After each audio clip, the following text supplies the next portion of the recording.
This is the London Fintech Podcast, brought to you by your host, Mike Ballerman, bridging the worlds of suits and t-shirts, of finance and technology, bringing you insights, stories, and inspiration from the golden age of opportunity and innovation happening in London right now.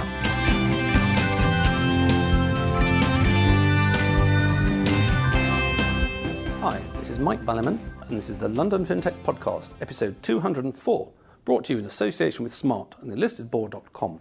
And I'm delighted to be joined today by Jaidev Janardana, CEO of Zopa. As you know, Zopa pretty much invented peer-to-peer lending, i.e. real disintermediation of the bank as middleman between saver and lender way back in 2005. Indeed, P2P was one of the major game changers in the fintech phenomenon, and Lending Club, notably listed in the States, which always tended to go for easier/cheaper institutional funding than retail in passing, using this model, as did Funding Circle in the business lending sector in the UK. Going back to the early days of fintech, and perhaps excessive optimism that P2P was going to wipe out the banks overnight, I was always concerned on a couple of bases, one of which is that we can intermediate cheaper than megabank arguments. Now, I'm sure that all the P2Ps were cheaper than the megabanks in, say, Canary Wharf. However, this neglected the fact that, just to scribble a caricature on the whiteboard, for every pound coming into a bank, the bank can create, say, another £9 out of thin air. Nice work if you can get it. Thus, just as a fag packet, it wasn't a question of, I thought, could P2Ps be cheaper as intermediators than banks, but could they be, for the sake of argument, 10 times cheaper? The second concern that we've touched on once or twice in the podcast is that P2Ps remained pretty much atomised rather than forming an interconnected ecosystem, especially after a notorious FT Alphaville article on turtles, which kicked the nascent networking into touch. Why does this matter, and indeed, what on earth am I talking about? Well, again, very simplistically, on any given day, an individual bank will either have more savers or more borrowers knocking on its front door, and therefore be out of balance. It is only the fact that they have an interbank market via their treasuries that balances out all these surpluses and minuses. So, if those were some strategic concerns back in the day, a further practical one was that whilst pure P2P Zopa, shall we say, enjoyed great customer ratings, even then it was never generally the cheapest in terms of loan rates. Anyway, as you will all know, Zopa became a bank quite some time ago.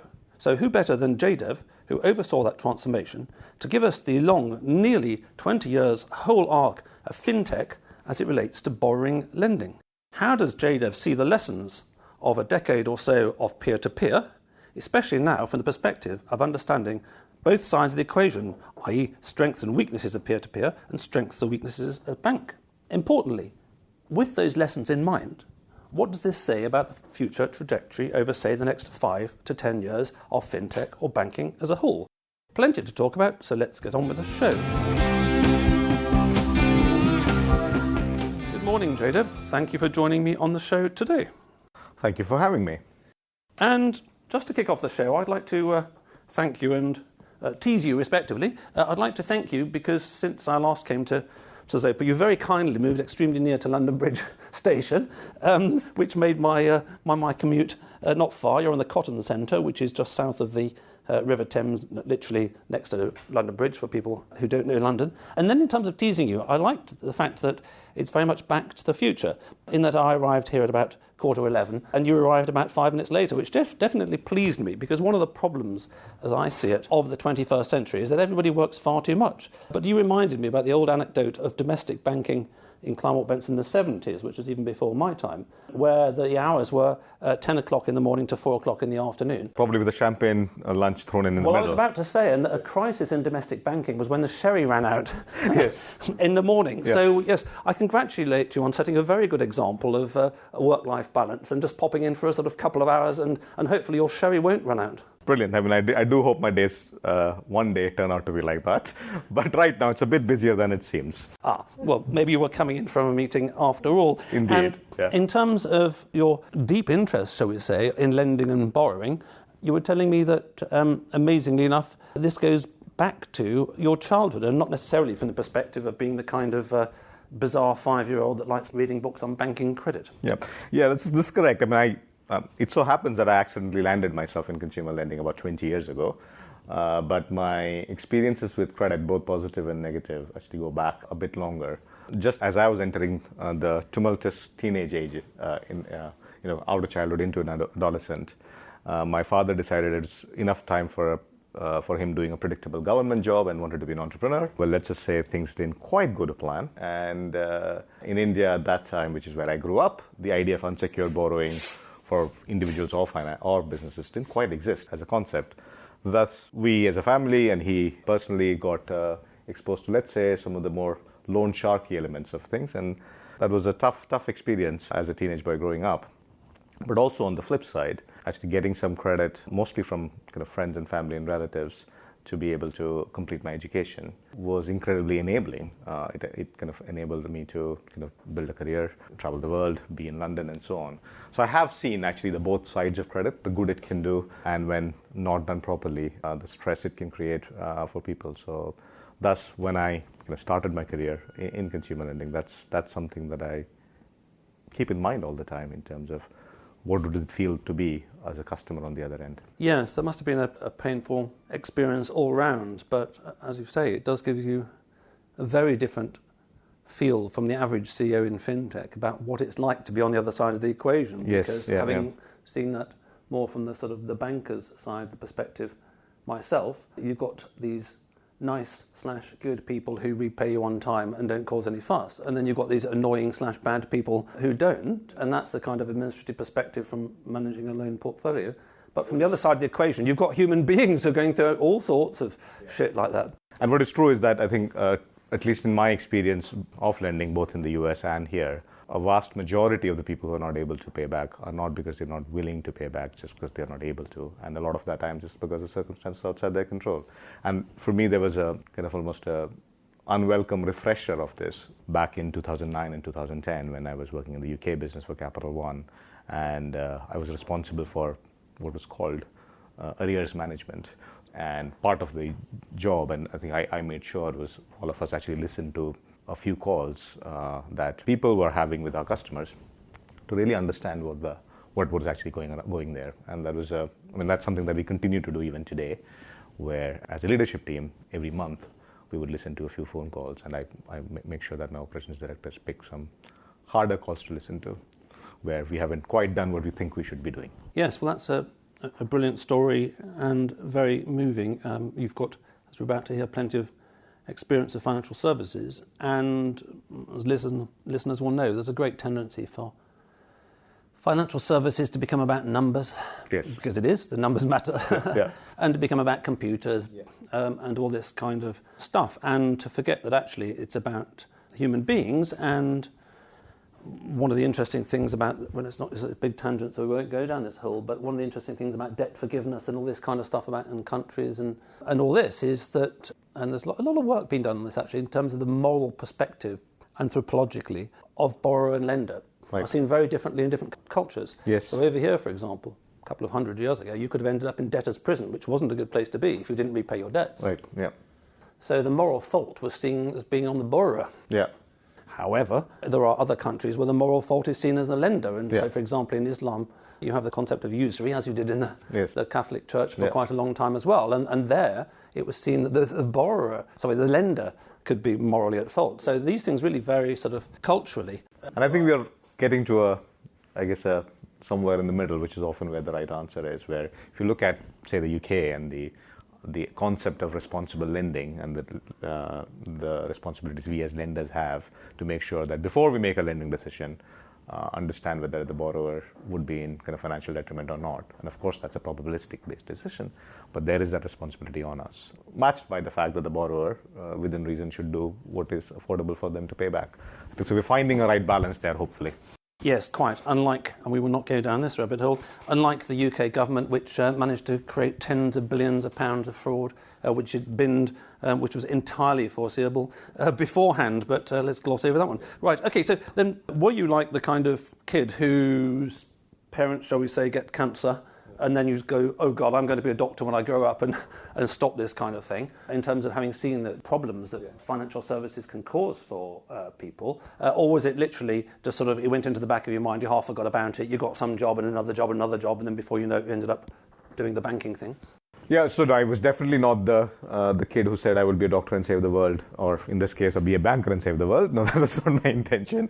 As I said, I did accidentally find myself, after training myself as an engineer, actually working for a telco for a very short while, then going into business school, and then getting hired by Capital One in their card business. This was 2002, literally 20 years ago. And that's when I found myself back in consumer lending, but I just felt that the experiences I had was more helpful in making decisions on a day-to-day basis, as well as actually giving a motivation for me to be in this job. I joined Zopa in October 2014. I initially joined as Chief Operating Officer before becoming CEO about a year later. So you've now been CEO for about 7 years. Yeah. Good. Okay, well, all of that leads very nicely into this mega arc of, let's call it 20 years because it's much simpler, even if arithmetically it's 17, not 20.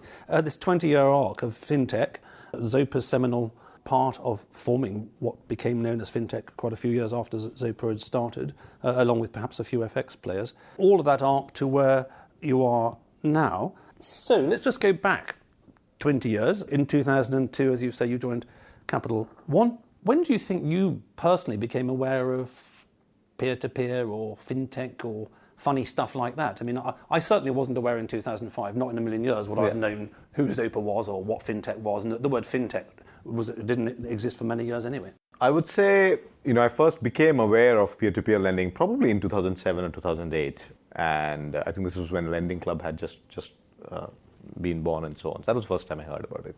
The idea of using kind of data for making better decisions was something that was actually in the DNA of Capital One. So that was something that we did. So that's one part of fintech. The idea of actually being really good at technology was something that I would say the financial services sector as a whole only started thinking about more seriously maybe in kind of 2011, 2012, something like that. It was clearly 2008, the financial services had, from 2008 to 10 probably, they had, I guess, bigger fish to fry, if you will.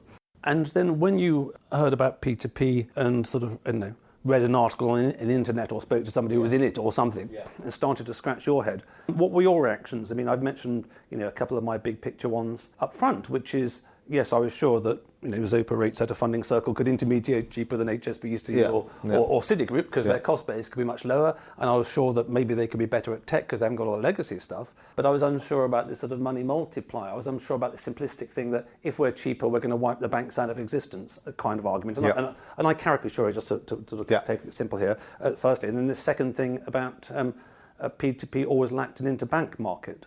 And if you destroy the interbank market, then banks would sort of struggle to make ends meet, as it were. So those are my big picture reservations at first about in terms of it's going to wipe the banks out. I mean, obviously it's a good thing, but those were the things that peer-to-peer had to prove. And as we've seen, some have stayed in it, some have sold, some have listed, and some have got banking licenses now. So they've gone in a variety of directions. What was your initial feel about this? The P2P argument, when someone put it to you, you big banks like Capital One, you're big and expensive, and your computers were built the year before last, and ours were built last year, and mumble, and so we're going to wipe you out of existence. I'm of course caricaturing, but there's a drift of that. I never bought into that, right? Not then, not when I actually joined Zopa back in 2014. And in fact, funny anecdote, we have this T-shirt which we think at some point in time will become a collector's piece, which says, what is a Zopian? A Zopian is what we call our employees, and one of the lines is not a banker. And I remember seeing that T-shirt and saying, I'm not quite sure of that then. Be careful what you wish for. Exactly. This was back in 2014. So I never bought into that argument. And if you actually take it and look at it, I think there were a few different aspects of the peer-to-peer business which were actually helpful. Some of them had actually nothing to do with peer-to-peer, to be honest, the funding model, right? Some of them had. So if you think about Zopa and what was its value proposition, the value proposition was one, if you're an investor or lender, then you can get actually a much better return for us taking slightly higher risk. And that was something that, at least at Zopa, we consistently delivered. So we delivered, average returns of 4 to 5%, way above inflation at those days, consistently, and a very small minority of our customers actually lost any money, and they did so typically because they didn't stick along with the product for long enough, right? So there was a clear value proposition there. There was also a value proposition for the borrower that we'll provide more transparent products, we'd use technology to actually turn that around very quickly for them. And the fact that we were nimble, agile, meant that we could create technology that really met today's needs. Now, neither of these two are technically necessarily for peer-to-peer, but those were good value propositions, right? And particularly from the borrower standpoint, that value proposition continues to be the core for Zopa going forward. And one of the things about Zopa, I mean, one of the things I haven't touched on, we can't touch the entire sector, but one of the things about Zopa that I always found remarkable, and I never really had a good feel for, which is that, again, going back to 20 years ago, when you and I would wear traditional banking hats and fintech didn't exist, one would generally regard unsecured consumer lending as a bit risky. Right. Because it's unsecured and it's consumer, as opposed to, yeah. I lend to some metal bashing firm and there's some huge steel press and I'm just going to take it if they stop repaying. Yeah. But Zopa always seemed, and again, I mean, okay, I can probably go back and listen to one of my podcasts and listen to what Giles said about it and all that. But it's still just a gut feel. I'm still kind of, I'll put it this way, if you'd asked me 15 years ago, what would I guess would be the default rate? I would have guessed far higher. Yeah, so again, this was a choice we made. And I think it's one of the misnomers that small business lending or business lending is less risky than, in fact, in most cycles, small business tends to be far more volatile. I was talking about big industrial lending. Big industrial lending is different. But even there, you can easily get caught in what is called concentration risk. You might end up, because there are only few of these players, you have to lend a lot to them. And one of them goes bust, you have a huge risk. We've always maintained default rates of 3% or thereabouts in our lending, which as compared to any other peer-to-peer lender is one of the smallest ones. And it's really about offering a great product that allows the right borrowers to come to you, and so that you can select from a great pool, right? So that's what enabled that. But coming back to your old question on the why didn't peer-to-peer then wipe out the banks? I think there were some constraints in the model. It only worked for kind of installment loans that are kind of short duration. Which meant that was kind of one part of the market. But our customers' borrowing needs are more flexible than that and wider than that. The second thing was margins, right? So if somebody else is taking the risk, in this case your kind of lenders, then they want to be rewarded for that margin. And that was, that's the best way to make money in lending is to actually understand the risk and take some of it yourself. At Zopa, as a peer-to-peer business, we were doing a lot of work in making sure we understood the risk and managed it well. You were basically a broker between buyer and seller of credit. Exactly, right? So, but we were doing all the work of actually understanding, predicting, and managing that risk.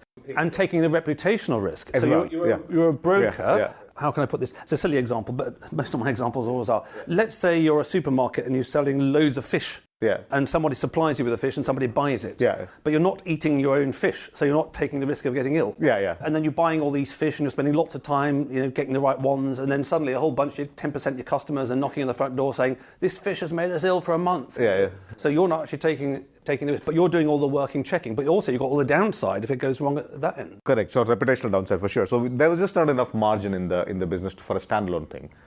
I think it as a part of a overall funding model, I would say continued to make sense, but as a standalone one, there was not enough money in it. But one of the advantages was that you could actually grow the business to a scale without having to put a lot of capital into it, right? And that's why I think a lot of the businesses that started as peer-to-peer became successful, was the fact that you could, because there were people who wanted to lend, you didn't have to raise tons of capital, which a bank needs to have if you wanted to do its own lending, to actually grow to a scale. But once people reached a certain scale, then raising capital becomes easier and the banking model becomes more compelling. So it bootstraps much easier. As a consultancy model or as a brokerage model, correct, you can bootstrap. And also, maybe we touch on this or not, but if anybody out there wants to go and set up a bank tomorrow, yeah, cool, go and do it. But it may take you a little while to get all the regulatory approvals and people on your board and all that It took us 4 years. Well, there we go. Yeah. Thank you. Correct. QED. Yes, exactly. Right. So I think it's a good way to start up, but I do feel at some point in time, most business, we felt that back in 2016, which is where we went down that road. Most businesses would say, we need more diversity here. And as that word has been hijacked by the wokeists these days, diversity of product, diversity of income streams? Diversity, all of it. So diversity of funding, right? Diversity of income streams, so interest and fees, and diversity of product. The thing with installment loans is that you have to keep doing them because they get a pay down. So how can you do something like credit cards, for example, which is a far more lifelong product, and thus once you originate the customer, you can keep them and there's more stickiness to it. So all of those things matter. Yes, and you make me think of going back about a decade or so, Market Invoice, who were always very highly respected in the industry, and they did a really good business, but I think they didn't grow anywhere near as fast as I might have thought they would have grown, say, 10 years ago. Yeah. Largely because they were doing such short period stuff that even though they had great records and great performances and all this kind of stuff, even though, I don't know, back in, off the top of my head, 2015, they were turning away capital and knocking on their door because all the loans were all the invoices were repaying in 30, 60 days or something like that. So they had to keep it going so fast, they were running to stand still. And if we go to another extreme of, say, the brokerage, using the word loosely, model, say seeders in equity crowdfunding, again, going back to the early days of the podcast, it was very evident in the mid-10s or whatever they're called, that some of these businesses that I go and see were getting bigger and better offices very fast and some weren't. So I go and see seeders a couple of times, by 2 or 3 years apart, and they've been a slightly larger office. But I come and see Zopa and suddenly the office was much greater, or rate setter. Yeah. And I think that was because the equity crowdfunding model is, brokerage is one, but maybe a hunter-gatherer model is a different. Whereas the peer-to-peers were kind of farmers.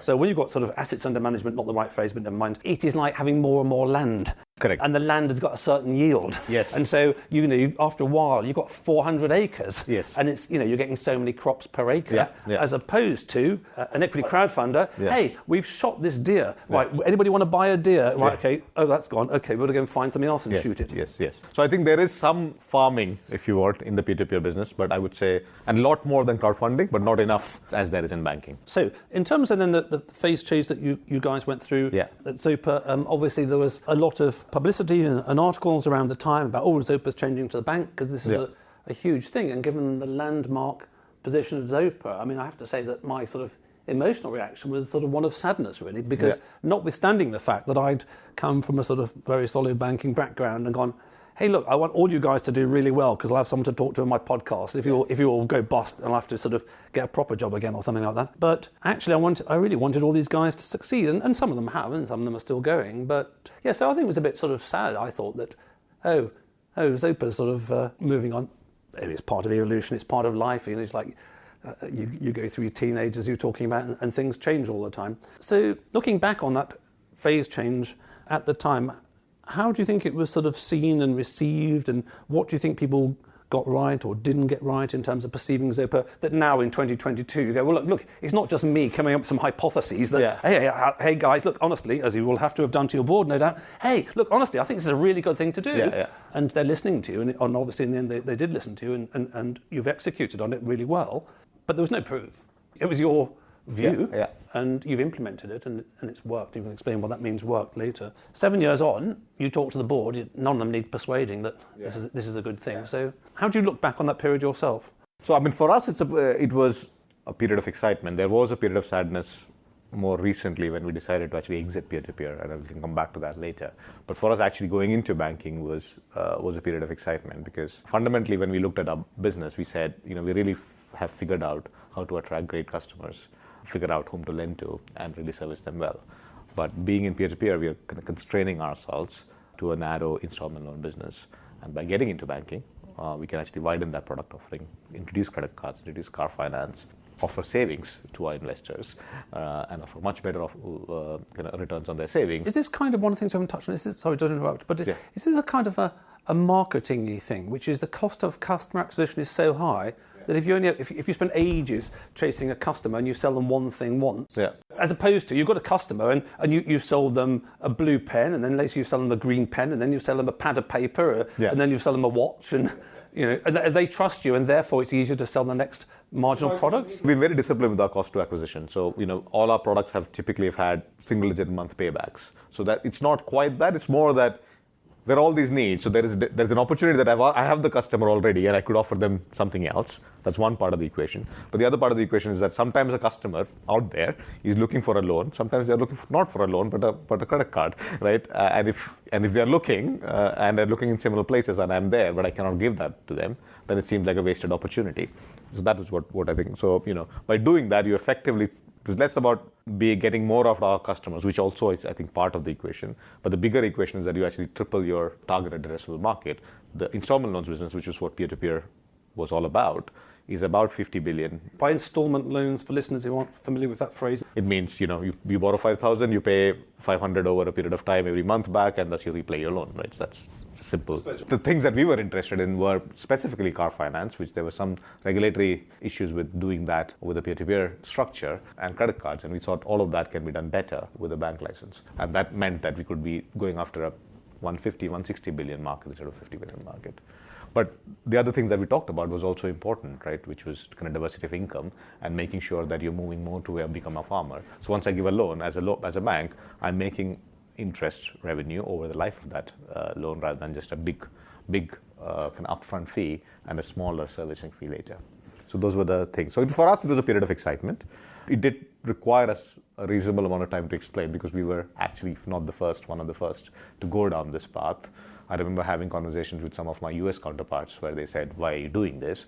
And I said, well, we think this is the right answer. And now all of them have done it. Zopa has done it. Lending Club has done it, right? So we felt this was the right place to go, but it did require us some time to kind of explain why. And to say, from the position where you've got your sort of 1,000-page PowerPoint, which you're going through with the board, and you're crossing your fingers behind your back and say, honest, I think this is the right thing to do, and they go, oh, fair enough, let's do it then. What has surprised you about the last 7 years? Presumably, you didn't imagine it'd take 4 years to get authorised or however long it took. Correct. So it did take us longer to get a bank license than what we had expected. Not by a lot. We thought we'd be getting it done in about 2.5 years. It took us 4 years, so it was a bit longer. But on the flip side, as compared to the plans that we had when we launched our bank, we've been surprised by the customer uptake. We've been surprised by the usage of our products, and the products that we put out there have had more success than I had imagined, which has meant that the first 2 years of the bank, it's not quite 2 years yet, but we've had to actually revise upwards our plans 3 times, which has been very pleasant. Part of that has been the digital acceleration that has happened through COVID, which is really a thing that really helped us.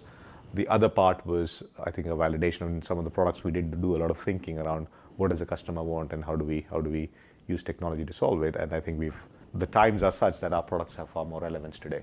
Right. Well, before we touch a little bit on the future of borrowing and lending per se, what is your feeling on the one hand and sort of analysis on the other about this whole better part of 20-year arc? Was it just kind of a way of bootstrapping new banks? I mean, look, a very long and complicated way of bootstrapping a new bank. Or, I mean, okay, this is going to be a very silly question. You're going to answer all of the above, but never mind, it's my fault. Or was it about starting afresh with a clean sheet of paper, unlike a Citigroup or HSBC that haven't got a clean sheet of paper?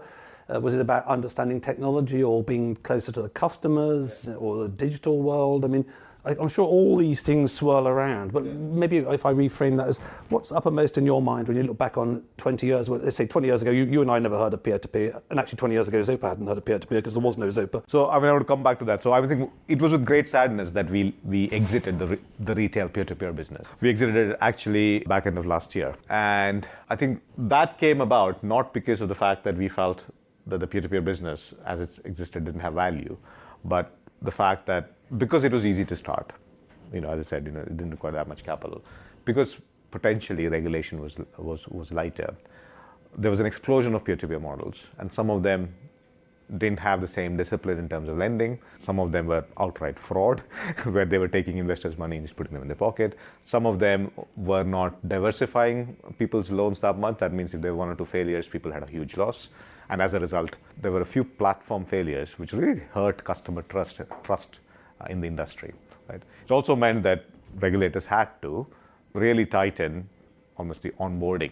And if for somebody wanted to put in money into this, really tighten the process. And that combination meant that the business became unviable for us to continue in. So, so that was a moment of sadness for us. But I still continue to believe that there was a place for peer-to-peer. There is a place for peer-to-peer to do, but it was never going to displace or wipe out all the banks. So what is it? What do I learn? So I think yes, done right, some sort of a platform model is a good way to bootstrap a lending business. But lending is hard. Lending is complex. There continues to be the opportunity of if you're good with risk and if you're good with technology, then you can continue to actually create these new models.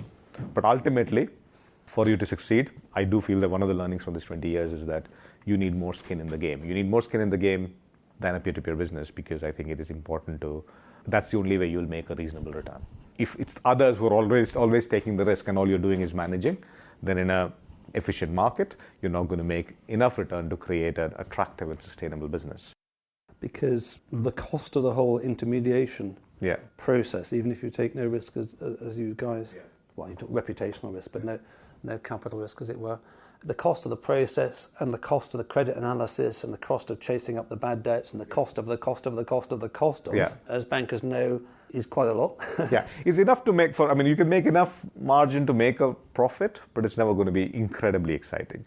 And you're left at the whims, in some ways, of the people who are lending on your platform, right? And when there is a crisis, and I think COVID was an interesting point, where when there is a crisis like that, then there is a flight to safety. And if you don't have access to your own capital, then suddenly your lending volumes disappear and that's why you saw, for example, I believe, and I don't have inside information here, but the rate seller sale to Metro happened because they felt they could not have the money to lend. Similarly, Lending Works, another business which actually sold at a similar time.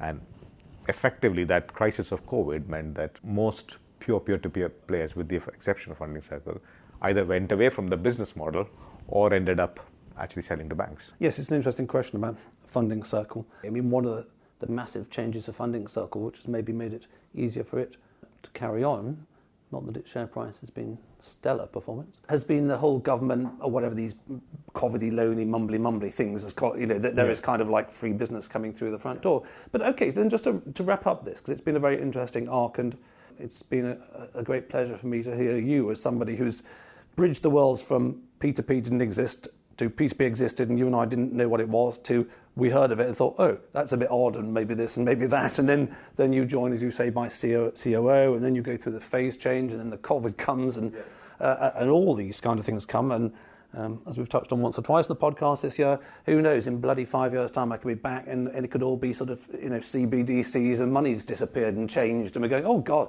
all sorts of things have happened this century, haven't they, kind of thing, and there could have been nuclear war in the meantime and all sorts of stuff. But hopefully not.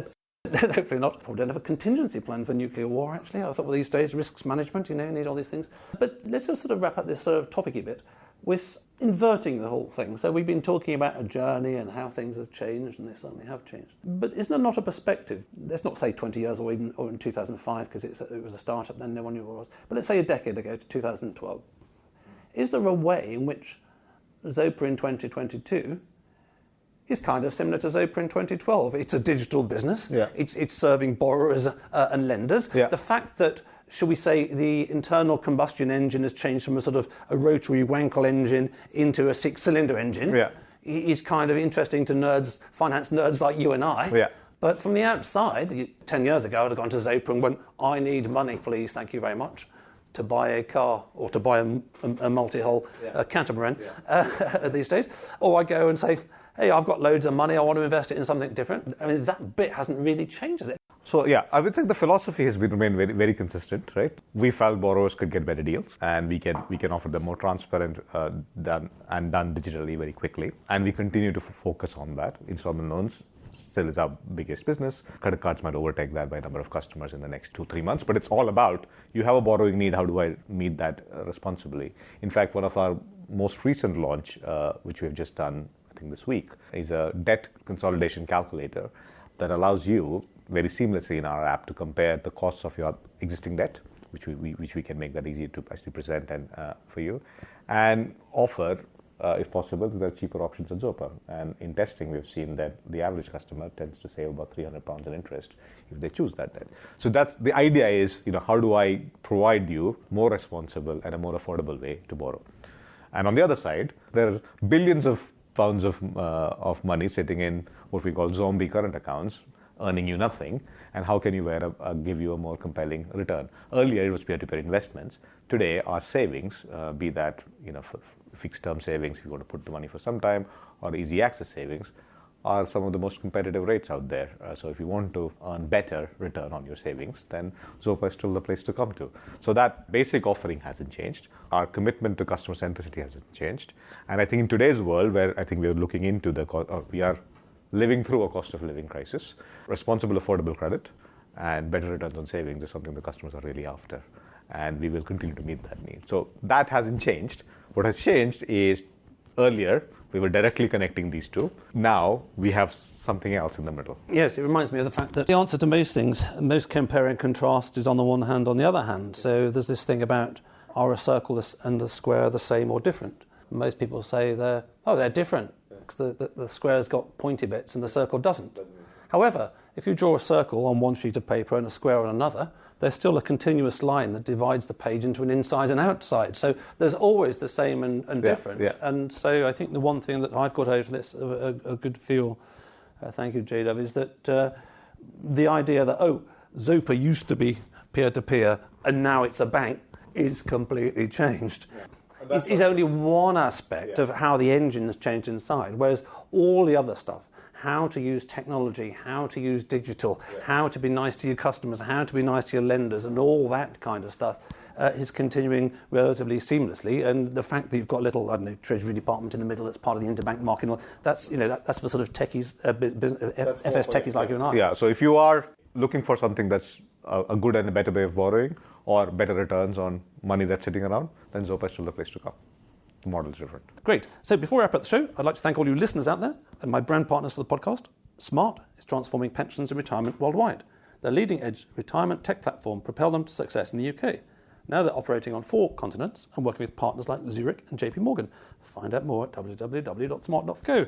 Then listedboard.com, your guide to entrepreneurial governance and how you can start making your board an engine of growth today. So, Jaidev, given that the topic today has been the whole arc of fintech and borrowing and lending, and that Zopa was the only one there in 2005, and that the transition you've seen from both sides, and therefore you're talking about it from the inside. We've perhaps touched on Zopa once or twice already in the show, so there may not be so much to say in terms of wrap-up, because I think people hopefully understand a lot more about what you're up to, what the motivations are, and what your new products are that they should be checking out. So maybe you'd just like to wrap up a little bit with how you see, assuming no nuclear war or central bank digital currencies eliminating cash and catastrophic things like that, how you see the next 5 years. Are you just going to be trying to get bigger and better in the UK? Are you going to be expanding around Europe? Are you going to take over the world? What's your current sort of vision board about the next few years? Yeah, we continue to see huge amount of opportunity in the UK. We started our journey with focusing on, as I said, borrowing and savings.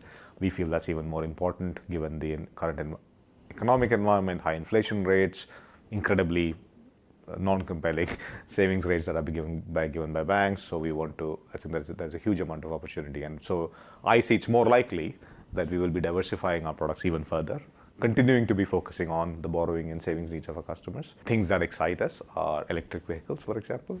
We want to figure out how we can help people lease that more easily.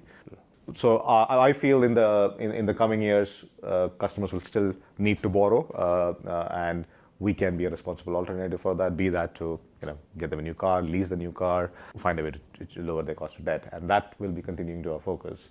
I don't expect that we will be doing international expansion because there's so much to be done here.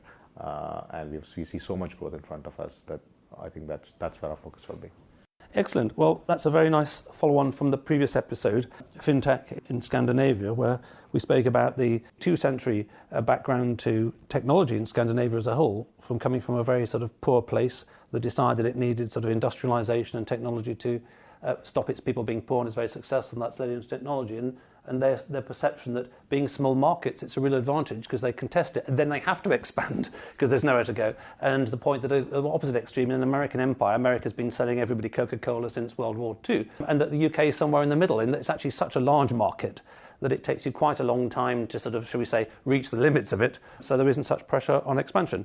And that's been a really interesting coverage of the arc of 17 years of lending and borrowing in fintech, Jaidev. So I thank you very much for that, and I wish you continuing success in the future. Thanks a lot. Thanks for listening. If you're in need of a non-executive or advisory director with deep expertise, experience and contacts in the worlds of both traditional FS and fintech, or unique insight into how to make your board an engine of growth today, contact me at mike@mikeballiman.com. If you just need one-off advice in these areas, via clarity.fm/mikeballiman. We could sit in a band there all day, watching the firelight dance, watching the firelight dance. We could walk in the mountains before dawn, watching a happy moonrise, watching a happy moonrise.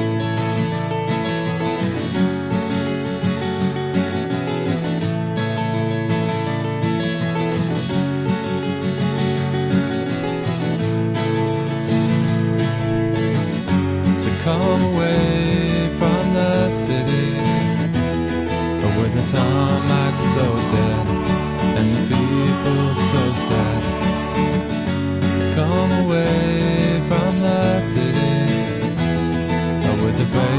is so great with the pain of the everyday.